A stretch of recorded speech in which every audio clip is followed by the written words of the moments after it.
Private Security Personnel and Private Investigators Bill, second reading. Honourable Nathan Guy. Speaker, I move that the Private Security Personnel and Private Investigators Bill be now read a second time. I'd also like to signal my intention to move a supplementary order paper at the Committee of the Whole House stage. The supplementary order paper changes the commencement date to the 1st of April 2011 to allow time for industry to prepare for the changes and make some amendments to ease the transition to the new regime. I'm very pleased to present this bill to the House. As its name suggests, Mr Speaker, the bill regulates the private security industry, and indeed the industry is very diverse. Normally when we hear the word security, we think of uniformed guards patrolling barbed wire fences at night. However, there are many members of this industry who are much less visible. For example, people who monitor closed-circuit television cameras, install house alarms, and private investigators hired by insurance companies to detect fraud are all members of the private security industry. All of us rely on members of this industry to protect ourselves or homes or family, whether at work, catching up with friends at the pub, or supporting our favourite sports team at the local stadium. We often take it for granted, but security personnel protect New Zealanders' safety, security and property 24 hours a day, 7 days a week.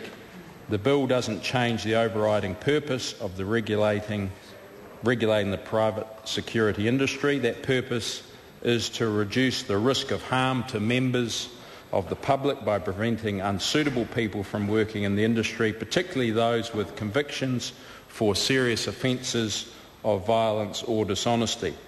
The main driver for change is that the current Act is over 35 years old. It's outdated, doesn't adequately address the risks associated with some types of security work.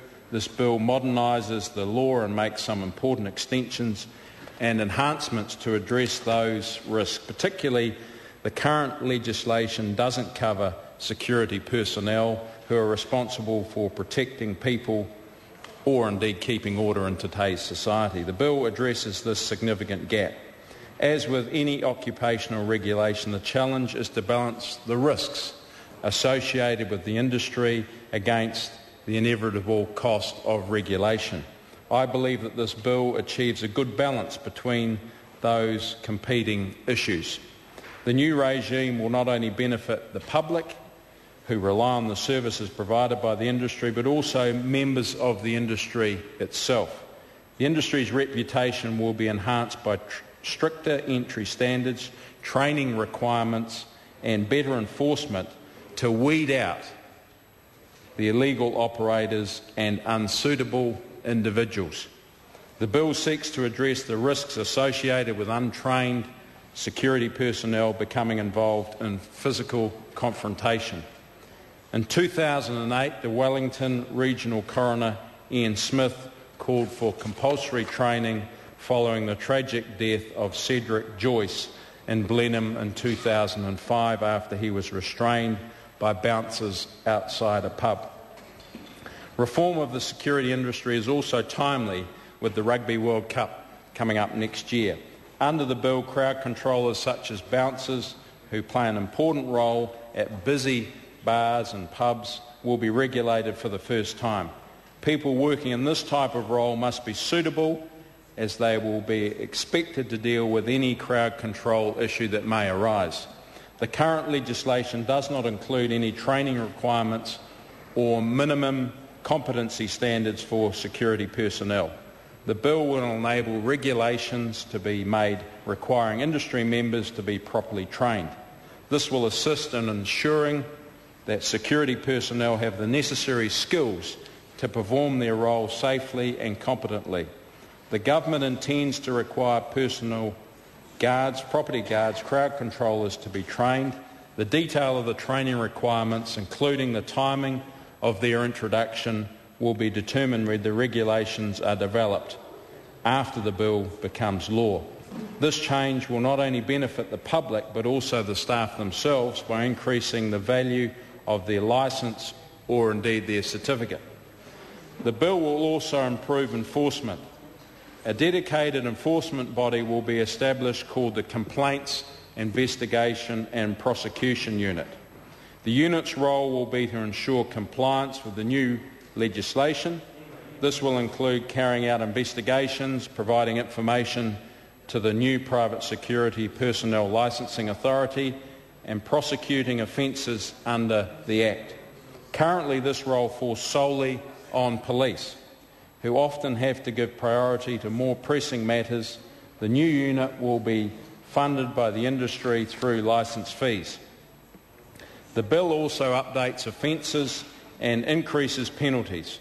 For example, the penalty for operating an unlicensed security industry business will go up from $2,000 to $40,000 for an individual and $60,000 for a company. This should act as a deterrent to cowboy operators. The bill changes the licensing regime from an annual to a 5-yearly process. This will streamline processes and reduce unnecessary cost and bureaucracy. Instead of applying for a licence renewal each year, businesses and individuals will have to provide annual updates to the licensing authority. For example, they will have to advise the authority if they have been convicted of a relevant offence in that time. I now turn to the amendments recommended by the Justice and Electoral Committee, who have worked very, very well as this went through the Select Committee. Before talking about the detail of those changes, I'd like to take the opportunity to indeed thank everyone on that committee and getting the bill to where it is now.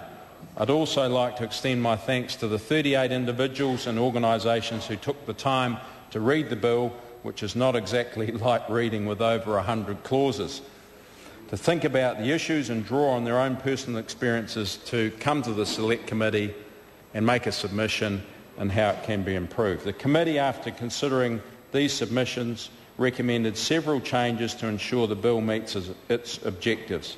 Many of these changes are technical in nature, to clarify aspects of the bill and to make it operate as intended. Can I also acknowledge the Ministry of Justice officials who have helped through that process.